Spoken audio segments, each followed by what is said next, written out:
네, 할렐루야. 지금까지 이제 부부 목장을 제가 인도에 오면서요, 목원 집사님들과 함께 1년에 한 번씩은 꼭 하는 이제 적용들이 있습니다. 다 같이 하는 적용들인데요. 첫 번째로는 핸드폰에 저장된 남편과 아내 확인하고 이름 바꾸기. 네. 두 번째로는 부부 목장이니만큼 우리 남편 집사님들의 적용인데요. 아내에게 나랑 살아줘서 고마워요 이제 고백하면서 꽃다발 선물하기. 이렇게 지금도 이제 기억나는 한 장면, 이제 한 가정이 있는데요. 이 집사님 부부는 집에서는 서로 대화를 안 하시는 부부입니다. 네, 혹시 이런 부부 여기 계신가요? 누가 그러더라고요. 원래 부부는 대화하는 거 아니지 않아요? 이렇게. 네. 대신 하고 싶은 말을 이제 꾹 참았고 이제 이 핸드폰에 적어 놓고 노트에 적어서 그날만을 기다렸다가 부부 목장에 오는 거예요. 그러니까 부부 목장이 얼마나 늦게 끝나겠습니까? 네. 이 목장이 시작이 되면요, 남편은 아내에게 하고 싶었던 말, 아내는 남편에게 하고 싶었던 말을 막 쏟아내기 시작하는데, 서로 보고 하는 게 아니라 이제 저를 보고 하거나 이제 다른 집사님들을 보고 하는 거예요. 그 가정 때문에라도 목장을 한 주도 쉴 수가 없었어요. 네. 왜냐하면 그날만 유일하게 대화하는 날인데 입에 거미줄 쳐질 수도 있잖아요. 네. 그러니까 절대 이제 쉬지 않았습니다. 그러던 어느 날 저희가 꼭 하는 적용, 이제 첫 번째 적용하는 날이었어요. 저장된 이제 핸드폰에 저장된 남편과 아내의 이름을 확인하고 이제 바꾸는 날이었는데, 참고로 이날은 이제 예고하고 오면 이제 또 불출석하는 우리 성도님이 생기니까 이 성령의 감동을 따라 제 맘대로 주일 목사님의 말씀을 따라 이제 적용을 하는데요. 앞서 말씀드렸던 이 대화가 필요해 부부, 이제 부부 집사님, 아내 집사님한테 먼저 물어봤어요.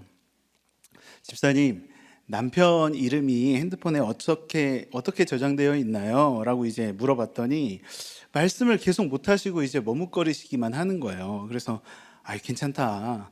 편하게 말씀하셔도 된다. 그런데도 막 머뭇거리시고 말씀을 못 하시더라고요. 그래서 혹시 여기시냐? 그랬더니 이제 뭐 이렇게 말씀을 못 하시다가 결국 하셨어요. 뭐라고 이제 아내 집사님 핸드폰 속 남편의 이름은요, 이렇게 저장되어져 있습니다. 예수 이름으로 명하노니 사단아 물러가라. 저는 그때 알았어요. 핸드폰에 이름이 이렇게 길게 저장할 수 있다는 거를. 네. 그날 모든 집사님들이 숨죽여 듣다가 빵 터져가지고 배꼽 다 빠지도록 이제 웃었습니다. 생각해 보면 핸드폰이 울릴 때마다 얼마나 무서웠겠어요. 밤에 전화 오면 더 무서웠을 것 같아요. 사단한테 전화 오니까. 집사님은 그날 적용으로 이제 사단에서 하나뿐인 내 남편 하트로 이제 이 저장을 하셨습니다. 그런데 이걸 못 바꾸시더라고요. 그래서 옆에 이제 집사님 바꾸셨어요. 그날 그렇게 바꾸실 때 하셨던 말씀이 지금도 이제 생생하게 기억이 나는데, 목사님, 핸드폰에 이렇게 뜨면 더 무서울 것 같아요. 이렇게 이제 말씀하셨습니다. 혹시나 해서 설교 준비하다가 제가 이제 아내한테 물어봤어요. 여보 핸드폰에 나는 어떻게 저장돼 있어? 네. 그동안 사실 목장에서 수년간 목원 집사님들과 함께 적용해 왔으니까 저는 이제 설교 준비하다가 확인 차원에 물어봤습니다. 당연히 뭐 하나뿐인 내 남편 하트 똑같겠죠. 저는 추호도 의심 없이 이제 그냥 점검차 물어봤습니다. 그런데 아내가 갑자기 나한테 전화해봐 이러더라고요. 옆에 있는데. 그래서 그냥 보여주면 되지 뭘 전화까지 하라 그래. 그랬더니 전화를 했습니다. 그런데 이렇게 뜨더라고요. 네, 보이시나요? 네. 최성준도 아니고 지읒이었어요. 네. 최근에 이제 육아 문제로 전쟁을 크게 한번 치렀는데 그날 아내가 핸드폰에 이름을 바꿨대요. 네. 그래서 이름 세 글자도 꼴 보기 싫어가지고 사실 초성도 아까웠지만 그냥 이렇게는 표현해야 될 것 같아서 지읒 이렇게 이제 했대요. 참 할 말 없는 인생입니다. 이 얘기를요, 이제 이 금요일에 한 전도사님과 나누는데요. 그 전도사님이 그때부터 저를 초성준 목사님이라고 이렇게 부르세요. 초성준. 네. 사랑하는 성도님들, 핸드폰에 남편과 아내가 여러분 어떻게 저장되어 있으신가요? 이렇게 가족끼리 앉으신 분들이 참 많이 보이시는데 예배 후에 한번 확인해 보세요. 내 이름이 어떻게 저장돼 있나. 예, 이번 주 목장에서도 솔직하게 한번 오픈해 보시죠. 그동안 내 남편, 내 아내가 어떻게 저장되어져 있는지. 지금 바꾸시지 마세요. 네. 술로, 외도로, 도박으로, 폭행으로, 또 이 성병으로 아내 집사님들께 참 많은 상처와 아픔만 남겨줬던 남편 집사님들이요, 적용으로 이런 나랑 사라져서 고맙다고 고백하면서 꽃을 선물했던 적용 이제 사진인데요. 한번 보여주시겠습니까? 아내 집사님들의 반응이요, 예, 결혼하고 꽃 처음 받아본다. 예, 나는 결혼 전에도 못 받아봤다. 예, 목자님 덕분에 남편한테 꽃도 받아보고 참 이게 웬 이제 이 은혜냐, 예, 목장이 최고다. 이런 이제 피드백이 있었습니다. 봄도 되었는데요. 우리 사랑하는 남편 집사님들, 아내 집사님들께 이렇게 오늘 사랑 고백하셨으면 좋겠습니다. 나랑 살아줘서 고맙다고 오늘 꽃 한번 이렇게 아내들한테 안겨주시면 좋을 것 같아요. 꽃은요, 생각해보면 참 너무나도 매력 있는 것 같아요. 그러니까 주는 사람이나 받는 사람이나 마음을 움직이게 하는 힘이 좀 있는 것 같습니다. 그런데 여러분 그거 아십니까? 꽃이요, 사실 살아있는 것 같지만 죽어 있는 상태라는 거예요.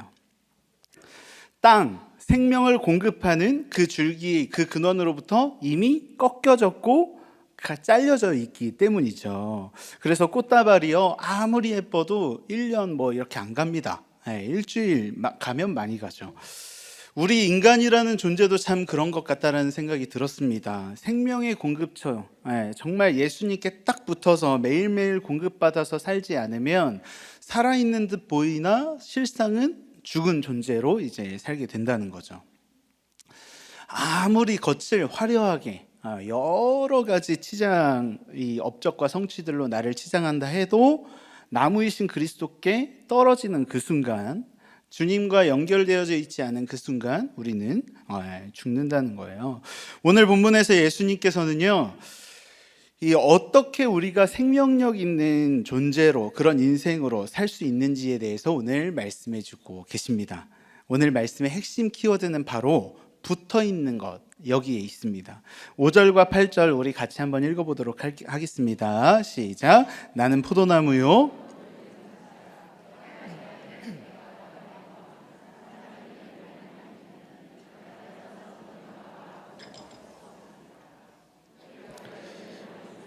내 아버지께서 영광을 받으실 것이요 너희는 내 제자가 되리라.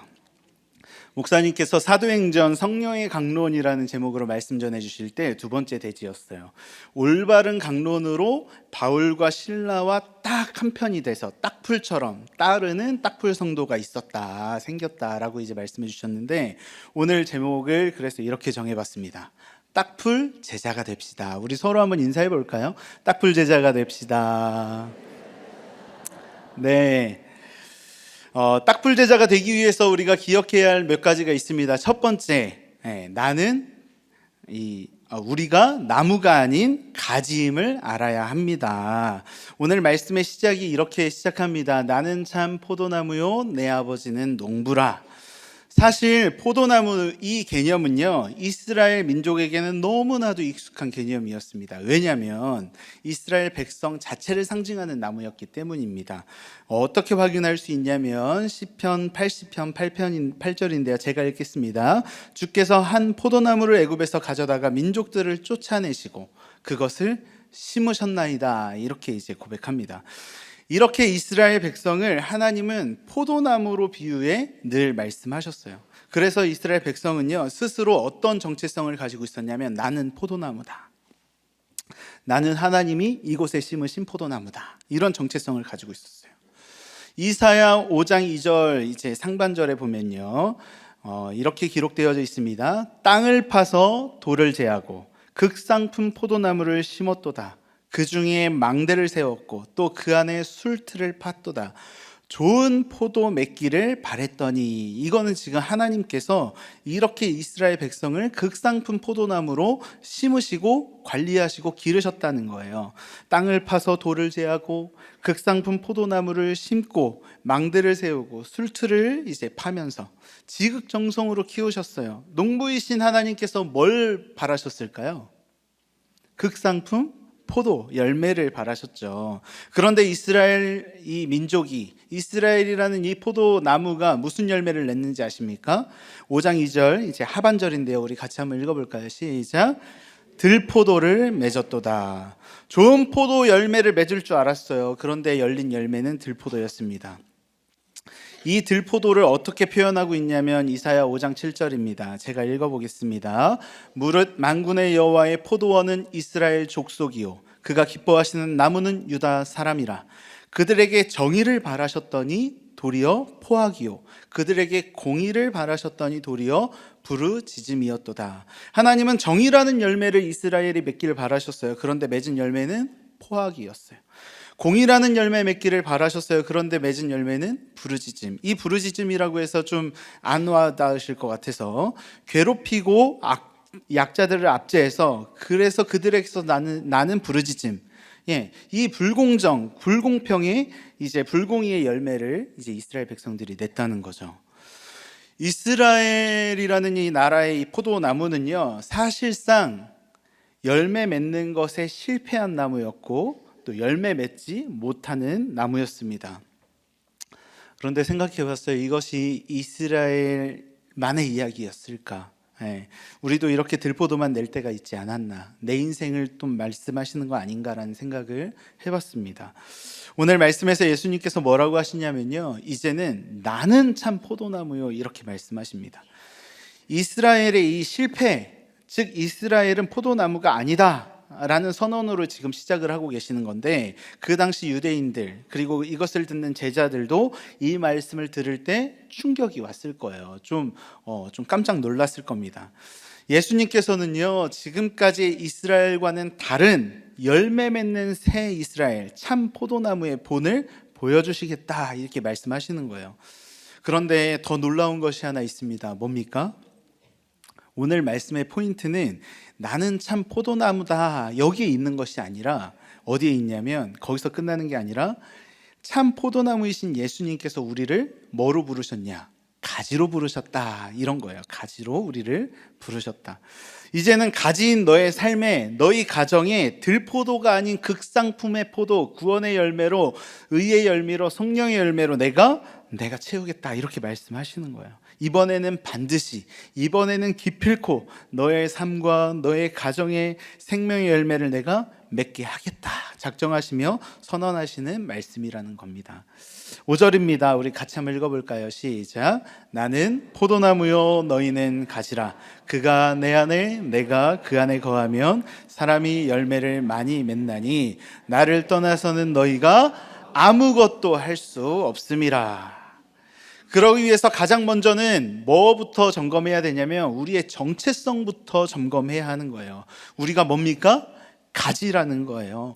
가지는요, 나무를 떠나서는 결코 아무것도 할 수 없는 존재를 의미합니다. 가지가 해야 하는 것이 한 가지 있어요. 뭘까요? 붙어 있는 거. 붙어 있는 거.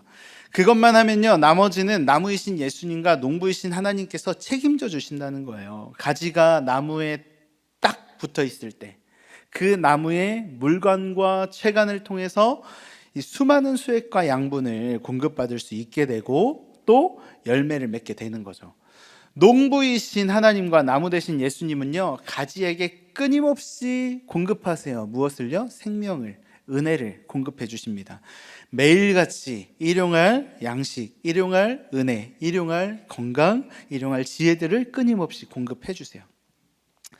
우리나라 옛 속담을 이렇게 보고 있으면요, 참 조상들이 현명했구나, 지혜로웠구나, 참 유머러스했구나 이런 이제 생각이 들 때가 있습니다. 제가 좋아하는 몇 가지 속담 중에 이 속담이 있어요. 뛰는 놈 위에 난 놈 있다라는 속담이 있습니다. 다들 아시죠? 저는 우리들 교회에 와서 비로소 이 속담이 여기서 끝나면 안 된다는 것을 알았어요.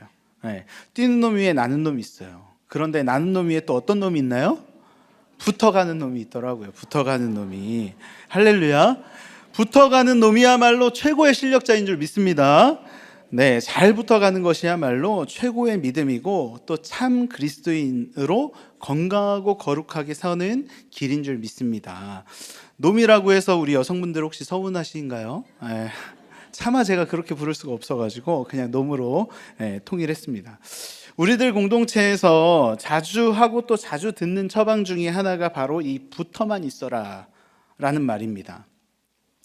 그리스도의 몸된 교회에 머리 대신 예수 그리스도께 말씀이신 예수님께 뭐 해라? 붙어만 있어라. 정말 신앙생활에 있어서 가장 핵심되는 진리가 바로 이것이 아닌가라는 생각이 듭니다. 붙어 있어서 들포도 인생에서 극상품 포도 인생으로 바뀐 분들이 얼마나 많이 있습니까? 그렇죠? 여기 다 그런 분들만 앉아 계신 거죠? 네, 여러분들 어떠십니까? 저도 참 그런 사람 중에 하나였습니다. 제 인생에도요, 우리 가정에도요, 늘 들포도만 이렇게 무성했던 가정이었던 것 같아요. 그런 인생이었던 것 같습니다. 목회자로 헌신하신 아버지는요, 정말 열정과 열심을 다해서 목회에 올인하셨는데 결혼 후 혼자 미국 유학도 다녀오시고 그것으로도 모자라서 양이 찾으라나 방방곡곡 각종 세미나와 집회 정말 열심히 온갖 곳을 다 다녔어요. 이뿐만이 아니었어요. 때마다 성도들을 데리고 산기도, 금식기도, 밤기도, 새벽기도, 금요철야, 새특세, 신년부흥성에 무슨 부흥성의 이름도 다 기억이 안 날 만큼 하루, 한 달, 1년이 어떻게 가는지 모르게 정말 열심히 사역을 하셨습니다. 지금도 제가 기억나는 한 때의 일인데요. 어릴 적 아버지 손에 이끌려서 반강제적으로 이제 금식기도원에 갔을 때였습니다. 아무런 예고 없이 저를 데리고 가셨는데 가보니까 금식기도원이었습니다. 우리 아버지가 이렇게 말씀하셨어요. 우리 3일 금식하고 내려갈 거야. 자의가 아니라 타의에 의해 하는 강제 금식이 저한테 이제 시작이 됐는데 산 한복판에 있는 기도굴에다가 이제 저를 넣어 놓으시고는 제가 나올까봐 밖에서 숟가락을 이렇게 탁 자물쇠로 거시더라고요. 얼마나 배가 고프고 또 서럽던지 저분이 진짜 내 아빠가 맞나, 아빠의 탈을 쓴 다른 분 아닌가. 3일 금식 중에 둘째 날 저녁이 고비잖아요. 사실 모든 시간이 고비입니다. 그런데 둘째 날 저녁에 이제 집회한다고 저녁 이제 그 본당으로 올라갔을 때요. 근데 정말 얼마나 허기가 지던지 헛것까지 보이더라고요. 얼마나 돌도 씹어먹을 나이 이제 중학생이었던 것 같은데 저녁 집회가 있어서 대성전에 딱 올라갔는데요. 하얀 이 머리가 하얀 백발의 강사 목사님이 마이크를 들고 강단 위로 성큼성큼 올라오셨어요. 저는 그때부터 환상을 보기 시작했습니다. 목사님 모습이 마치 흰 쌀밥 가장 이제 가득 담은 고봉처럼 보이는 거예요. 은혜는 못 받고 그냥 입만만 하시다가 나왔던 기억이 있습니다. 교회가 그렇게 조금씩 부흥하고 이제 성장하고 어느덧 본당이 이제 차기 시작하니까 아버지는 성도들과 함께 이제 교회 건축을 놓고 기도하고 작정하기 시작했습니다. 그러던 어느 날 이 건축 과정에서 재정 사고가 터졌고 많은 성도님들이 이제 교회를 떠나게 됐어요. 집 보증금, 교회 보증금까지 모두 다 잃고 이제 졸지의 길거리로 내몰리게 되었는데 그날 이후로 집안 분위기는 정말 얼음장 같았습니다. 당장 자녀를 굶길 수가 없으니까 뭐라도 입에 넣어줘야 되니까 어머니는 이제 밖으로 나가셔서 닥치는 대로 일을 하기 하셨습니다. 신문 배달, 우유 배달, 무슨 청소, 목욕탕 청소. 아버지는 그런 어머니를 믿음 없다고, 사모가 믿음 없어서 나가서 이제 저렇게 일한다고 비난하기 시작하셨어요. 아버지도 어머니도 이 사건을 해석할 말씀도 해석해줄 공동체도 없으니까 이 속상한 마음을 누구에게는 좀 쏟아내야겠고 참 내 편 되어줄 것 같은 이제 그냥 저와 여동생 이제 힘없는 자녀로 붙들고 좀 이 자녀라도 붙들고 좀 쏟아내야겠다, 위로받아야겠다 싶으셨던 것 같아요. 아버지는 저희를 불러다가 어머니 욕을 막 하시고 어머니는 저희를 불러다가 아버지 욕을 막 하시고 서운하고 속상한 것들을 이야기하는 거예요. 그렇게 하루하루가 너무너무 괴로운 날들의 연속이었습니다.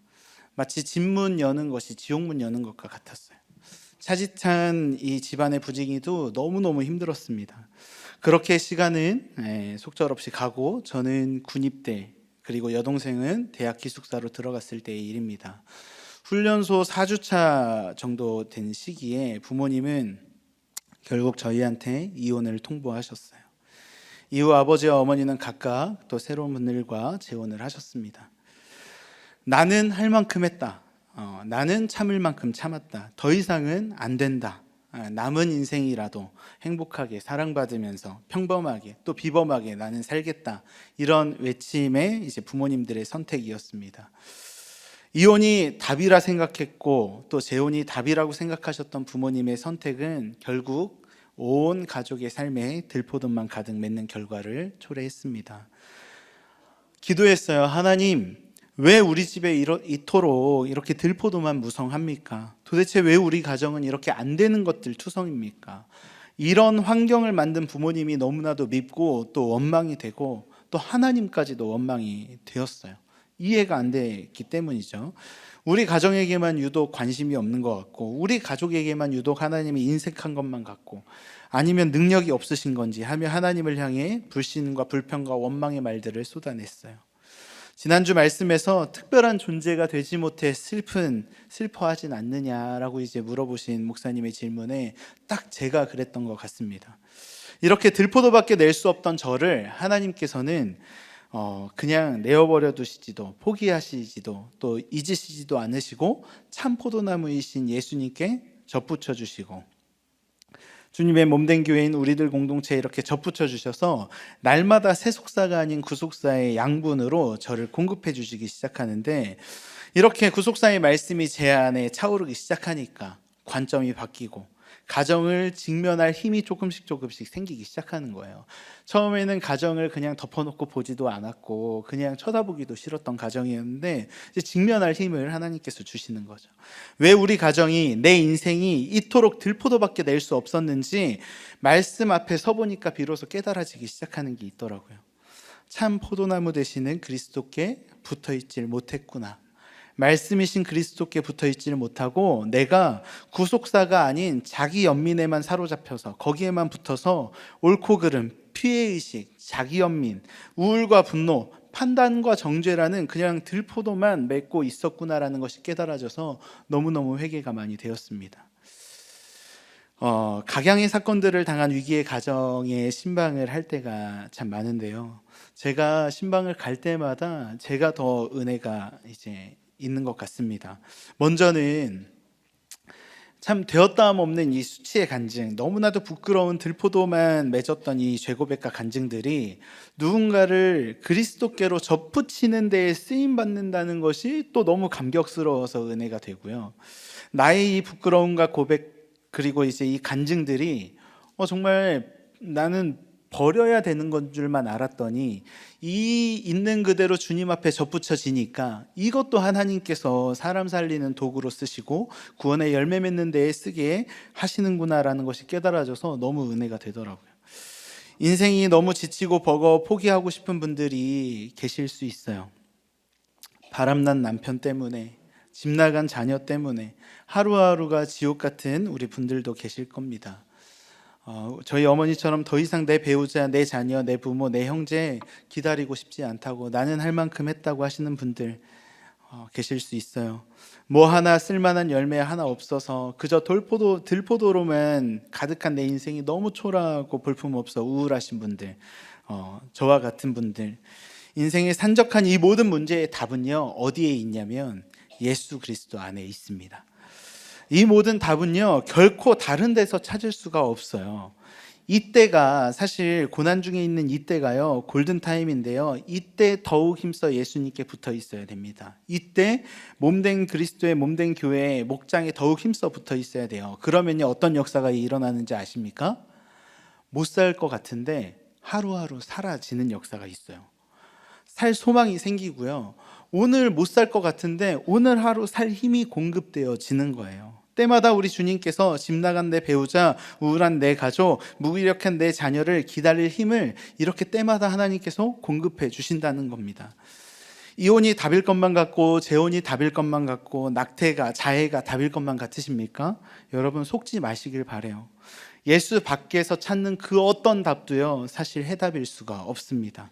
오히려 그 선택은요, 나를 죽이고 자녀를 죽이고 내 배우자를 죽이는 최악의 선택, 들포도만 내는 선택일 수 있다는 걸 여러분들 기억하시길 바랍니다. 오늘 주님은 이렇게 우리에게 말씀하세요. 뭐라고 하십니까? 가지는 나무를 절대 떠날 수 없다. 떠나서도 안 된다. 떠나서 할 수 있는 것이 없다. 라고 이제 말씀하시는 거예요. 아무 답도 찾을 수 없다. 내가 가지임을 인정하고 포도나무이신 예수님께 잘 붙어 있는 것만이 생명의 열매를 맺는 유일한 길임을 우리 가슴에 새기는 이 시간 되기를 소망합니다. 여러분은 참 포도나무 되시는 예수님께 가지로 잘 붙어 계신가요? 나라는 이 가지가 예수라는 참 포도에 어느 날 이렇게 접붙임된 것, 이것이야말로 우리 인생 최대의 사건이고 가장 위대한 사건인 줄 믿습니다.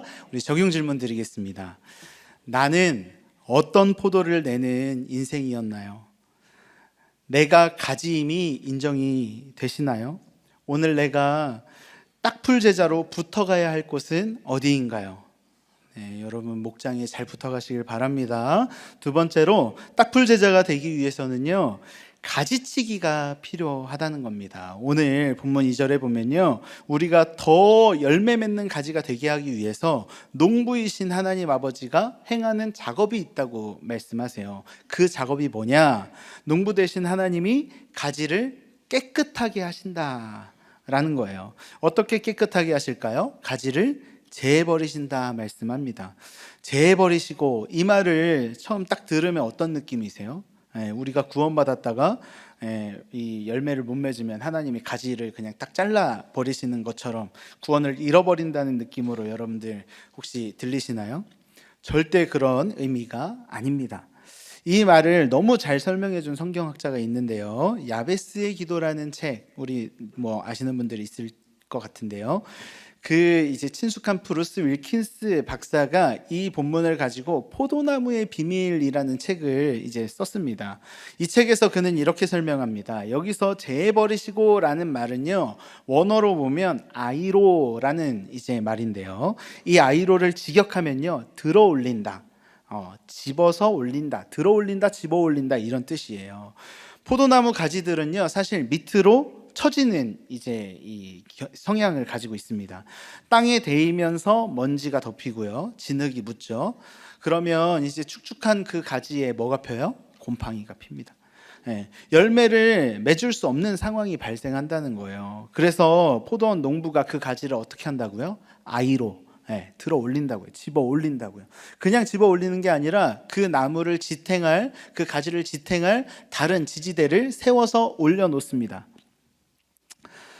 이게 아이로 작업입니다. 들어 올리고 또 이제 씻어주고 위쪽에다가 묶어주면서, 그 가지는 그렇게 되면 어떻게 돼요? 열매를 맺기 시작하는 거예요. 브루스 윌킨스는요, 아버지 하나님이 바로 자녀의 삶 속에 이렇게 직접적으로 개입해서 그들이 열매 맺는 인생을 살도록 때마다 이 아이로의 작업을, 들어 올리는, 집어 올리는 작업을 하신다는 거예요. 여러분 혹시 포도나무 보신 적 있으십니까? 사실 저는요, 이렇게 포도나무를 직접 볼 기회가 없었습니다. 저는 뭐 그냥 이 도시에서 쭉 자라와가지고, 근데 이제 포도를 먹기만 열심히 먹었지 나무를 본 적이 없으니까 궁금한 거예요. 물론 이제 구글이나 인터넷 자료나 또 이제 가지고 있는 성서 자료들을 보면 포도나무가 이랬구나 이렇게 알 수 있겠지만, 좀 실제로 좀 내가 보고 나무도 만져보고 가지도 한번 만져보고 싶은 생각이 너무 들어서 내가 좀 가볼 만한 농가가 포도 농가가 있는지 검색을 했더니 마침 이제 포도 체험 농가가 있더라고요. 그래서 지난주에 시간을 내서 다녀왔습니다. 실제로 이제 가서 보니까요, 오늘 본문이 막 너무 이해가 되는 거예요. 포도나무에 대한 일단 첫 번째로 제 환상이 다 깨졌습니다. 겨울이기도 해서 잎이 하나도 없는 상태였고요. 또 포도나무의 전지 작업은 겨울에 한다고 하더라고요. 그래서 전지 작업을 해놓고, 그래서인지 마치 포도나무가 죽어 있는 것만 같은 거예요. 포도나무이신 예수님 하면 뭔가 되게 이제 우리한테 느껴지는 이미지가 좀 풍성하고 듬직하고 우직하고 뭐 기품 있고 좀 잘생기지 않았을까라는 생각이 들 수도 있잖아요. 그런데 이사야 53장에서 이사야 선지자가 예수님에 대해서 표현한 말이 이런 말이 있어요. 그는 주 앞에서 자라나기를 연한 순 같고 마른 땅에서 나온 줄기 같아서 고운 모양도 없고 풍채도 없은즉 우리의 보기에 흠모할 만한 아름다운 것이 없도다.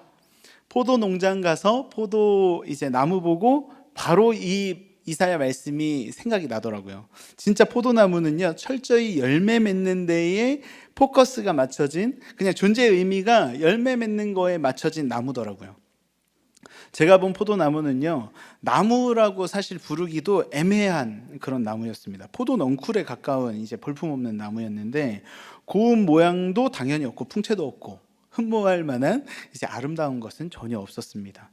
나무 중에서도 관상용 나무라고 해서 막 청송 같은 나무 있지 않습니까? 얼마나 멋있습니까?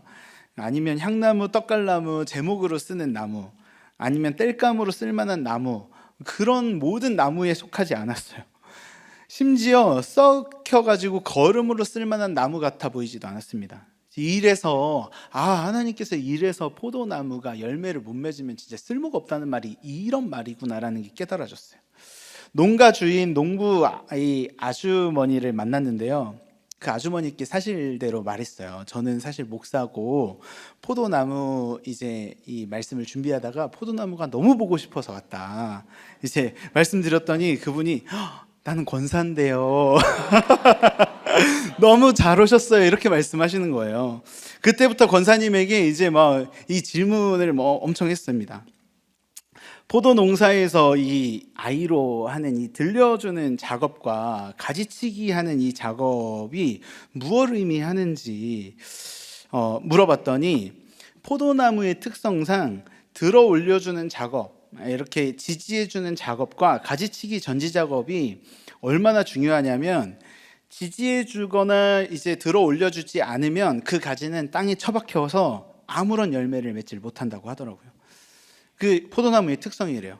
그리고 이 작업들, 그리고 이제 전지 작업도 물어봤더니 이 두 작업은요, 절대 아무에게나 시키지 않는다고 하는 거예요. 숙련된 농부만 할 수 있는 작업이다. 이 작업이 열매로 바로 이제 이어지기 때문에 정말 신경 써서 잘해야 한다고 이야기해 주는 것이었습니다.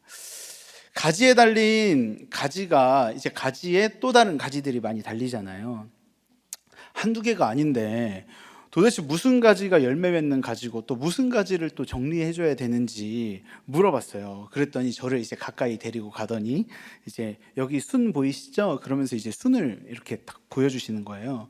그런데 이제 이 순에서 가지가 나고 열매가 맺힙니다. 이렇게 얘기하시는데 저는 이 순이 이 순 같고 저 순이 저 순 같고 다 똑같아 보이기만 했습니다. 그래서 알았어요. 이래서 숙련된 농부가 중요하구나.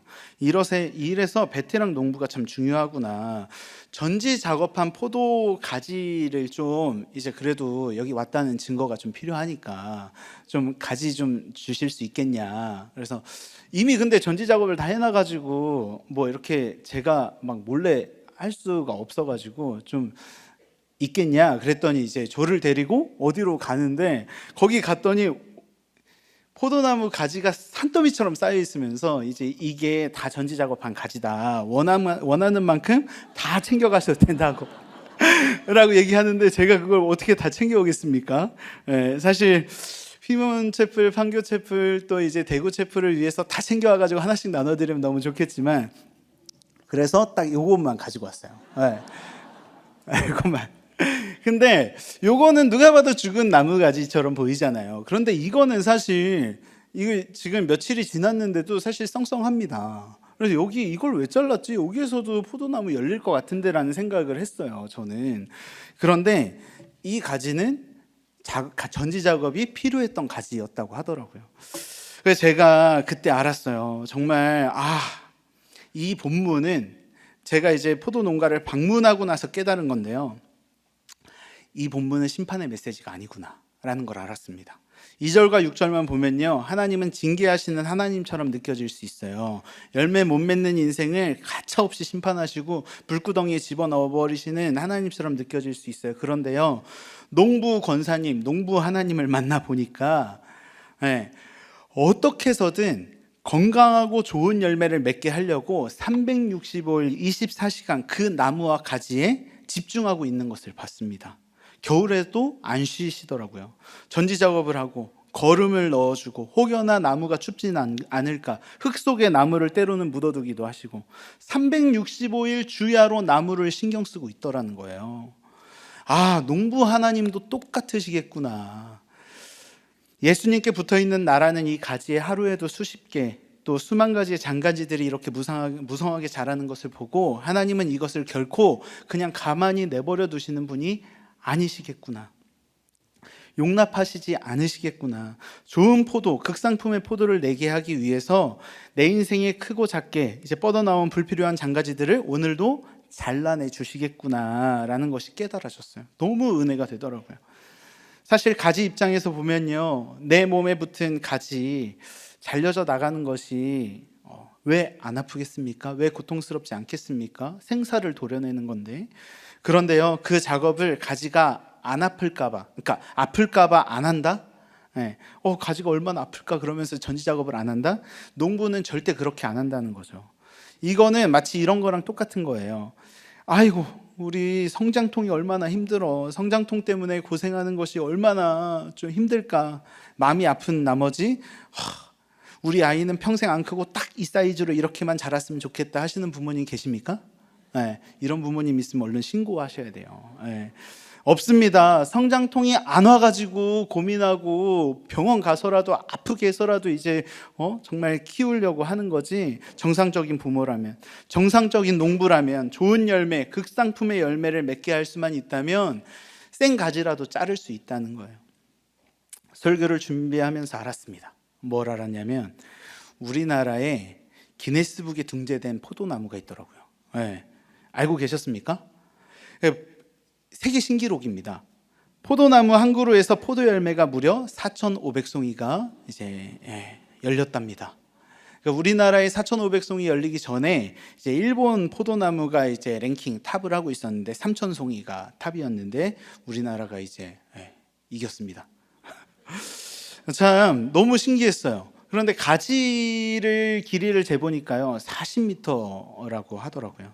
이렇게 많은 열매를 맺기 위해서 그 농부가 흘린 땀과 노력이 얼마나 엄청났는지 친환경 농법으로 진짜 주야로 정말 그 나무를 키웠다고 주목을 받았습니다.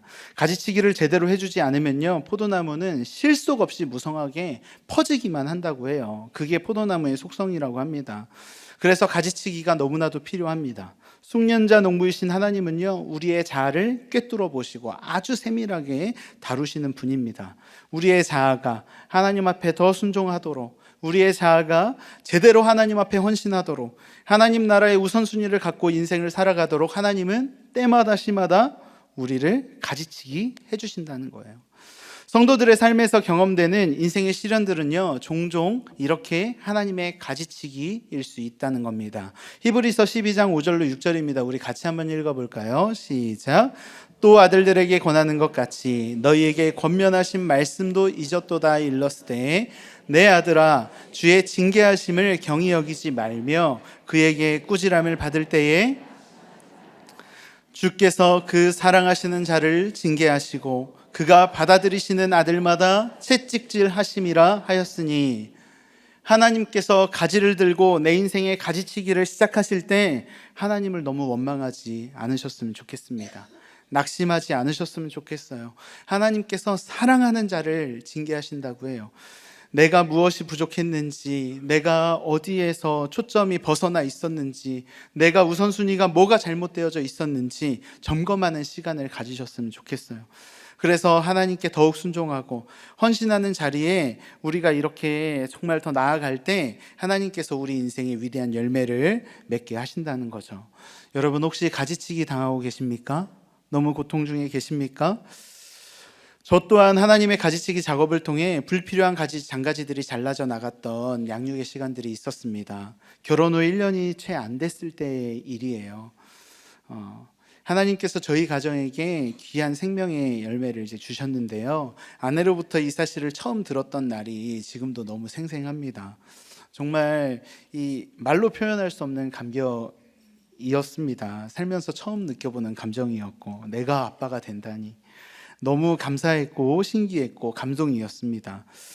태명을 이렇게 지어서 아침 저녁으로 이제 불러주며 아내 배에 손을 얹고 기도했습니다.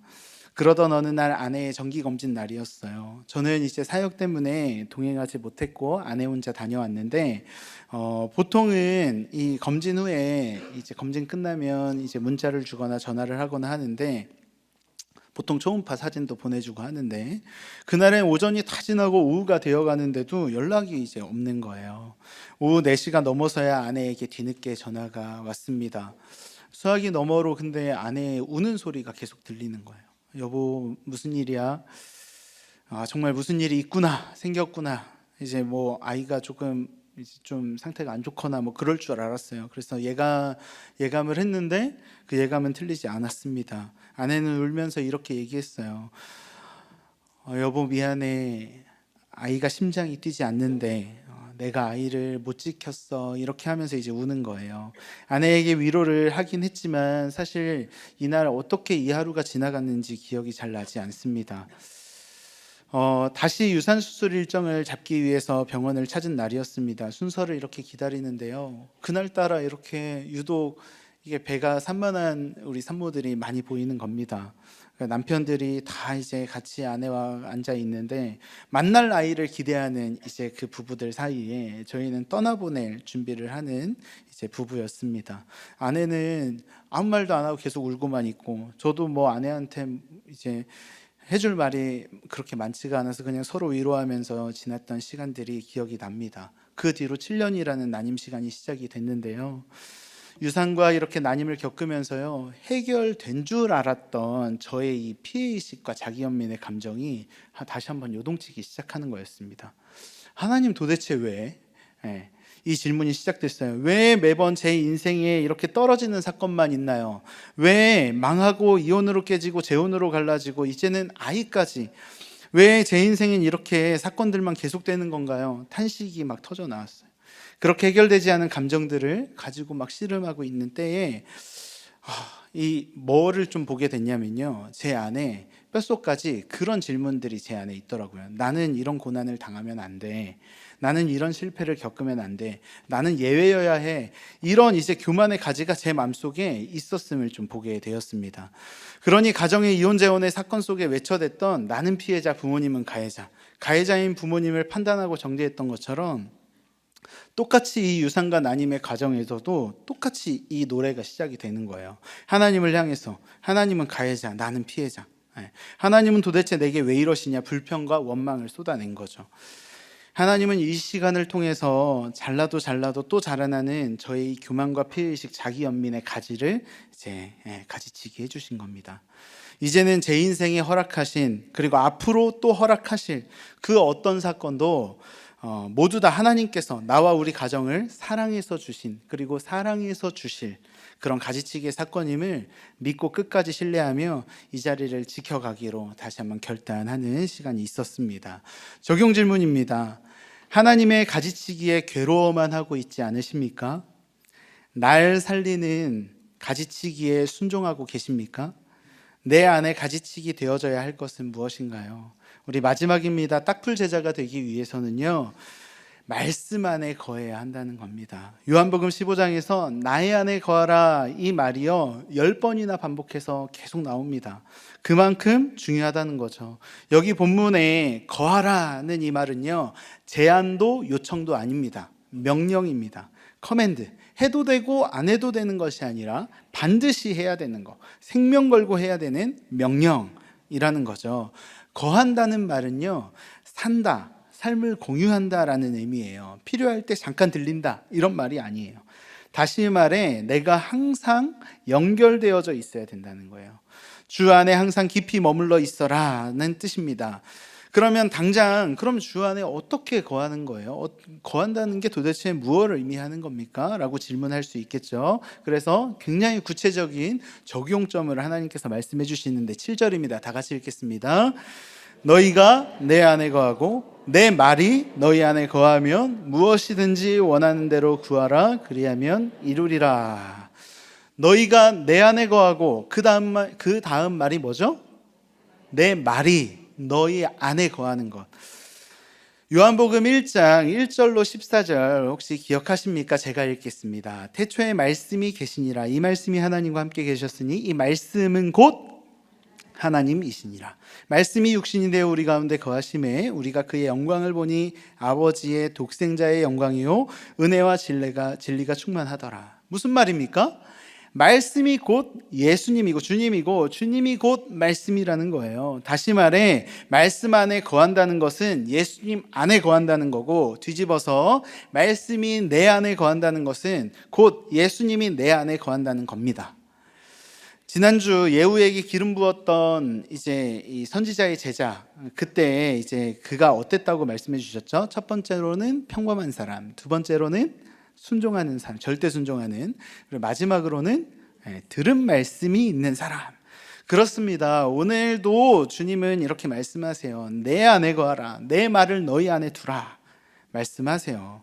말씀 안에 거하라고, 그 말씀대로 절대 순종하며 살라고. 그리할 때 우리 삶에, 우리 가정에, 우리 공동체에 어떤 역사가 있다고 하세요? 열매 맺는 역사가 있다고 하십니다. 딱풀 제자의 삶에 어떤 열매가 맺힙니까? 의의 열매, 성령의 열매, 생명의 열매, 정말 구원의 열매가, 말씀의 열매가, 극상품의 열매가 맺히는 줄 믿습니다. 능력의 주체는요, 말씀이신 그리스도이십니다. 기도하고 좀 소망이 있으면 좋겠는 건, 하나님 우리 가정이 말씀이 흥왕하는 가정이 되게 해달라고, 내가 말씀 안에 거하고 말씀이 내 안에 거하길 원한다고, 이렇게 기도하는 저와 여러분이 되었으면 좋겠습니다. 아라비아의 로렌스라는 소설이 있어요. 영화로도 만들어졌는데 아는 분들도 계시고 모르는 분들도 계실 텐데, 네, 아는 분들은 연식이 좀 있으신 거죠. 네. 영국인 첩보 요원 로렌스를 중심으로 중동이 탄생하는 과정을 그린 소설이에요. 1차 대전 이후에 로렌스는 중동 지역의 친구들을요 다 데리고, 중동의 이제 족장들을 다 데리고 이제 파리로 옵니다. 그래서 개선문을 보여주고, 나폴레옹의 무덤을 보여주고, 엘리제궁을 보여주고, 막 이제 뭐 많은 것들을 보여줍니다. 그런데 이 족장들에게 가장 충격이었던 건 뭐냐면, 최고급 호텔에 딱 들어갔는데 욕조였습니다. 욕조.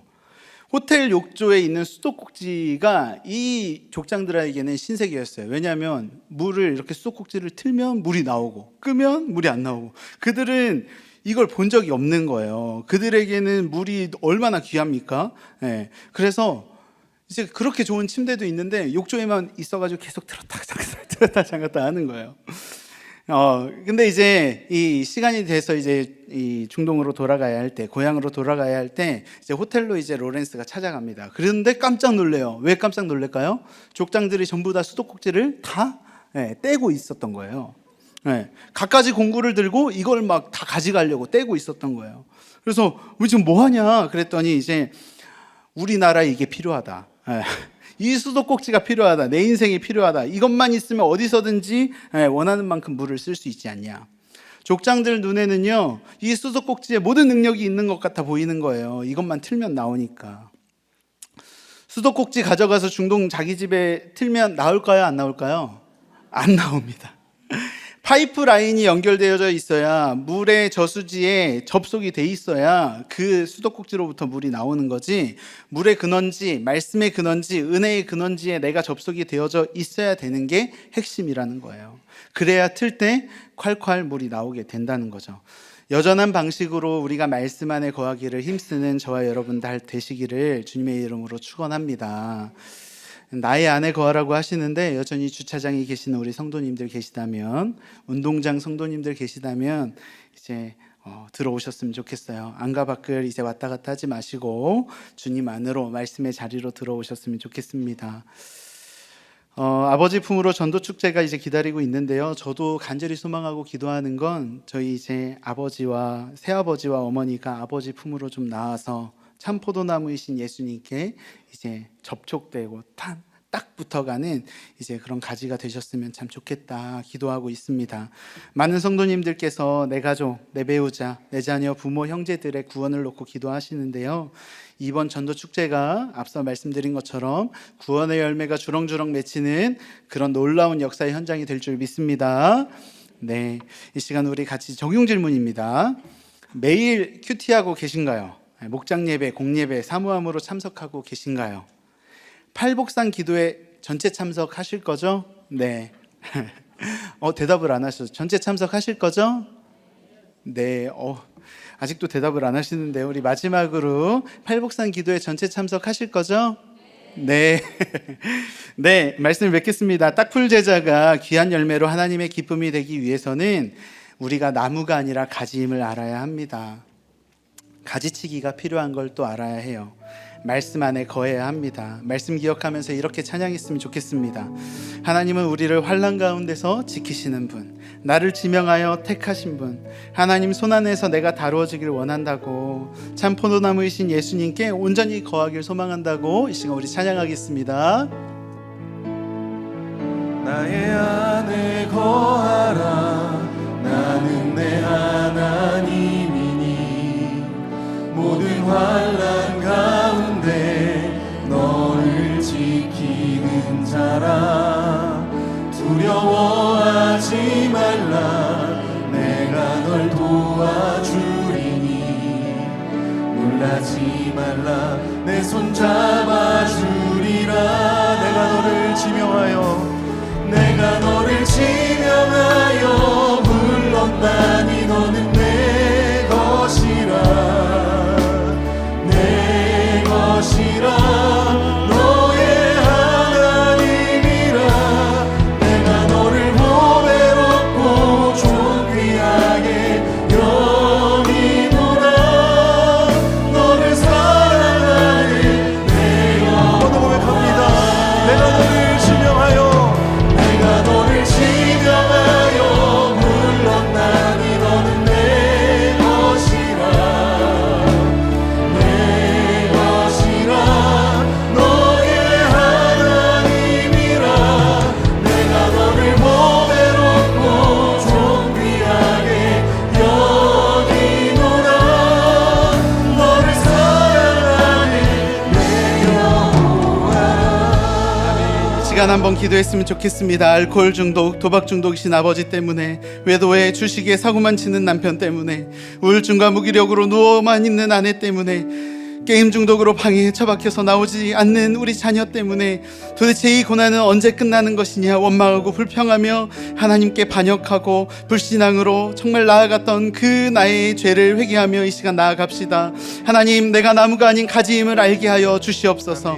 하나님의 가지치기가 나를 살리고 우리 가정을 살리는 은혜의 징계임을 깨닫게 하여 주시옵소서. 말씀의 자리, 양육의 자리, 기도의 자리, 내가 있어야 할 그 자리를 잘 지키게 해달라고, 주님 나를 불쌍히 여겨달라고, 우리 가족을 살려달라고 주님의 이름 크게 한번 부르짖고 기도하며 나아갑니다.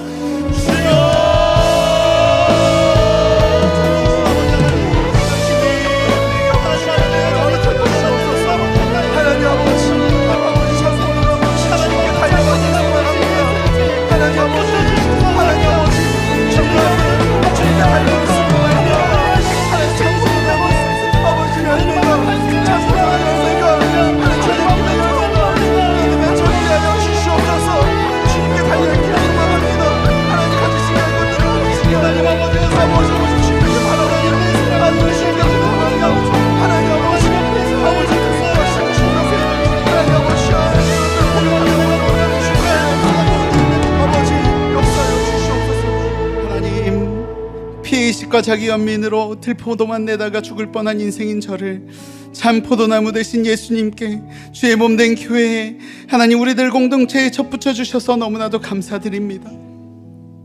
하나님, 부족한 입술로 하나님 이렇게 구속사의 말씀을 또 함께 나누었습니다. 힘든 가족들 때문에 지옥을 사는 우리 그 한 영혼 때문에, 그 한 영혼에게 하나님 정말 복음으로 들려지게 하시고 모두가 살아나는 그 약속에 들어가는 구원의 역사가 주님 일어나게 하여 주시옵소서.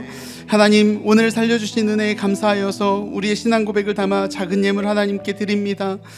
이 신앙 고백을 담아 드린 이 예물이 주님 기뻐 받으시는 흠양하는 예물이 되게 하여 주시고, 사람들에게 나눌 것만 있는 하나님 귀한 하나님 인생들 다 되도록 기름 부어 주시옵소서. 회사와 사업과 공부와 프로젝트와 아이디어 위에도 하나님 기름을 부어 주시옵소서. 이 모든 말씀 살아계신 예수님의 이름으로 기도드립니다. 아멘.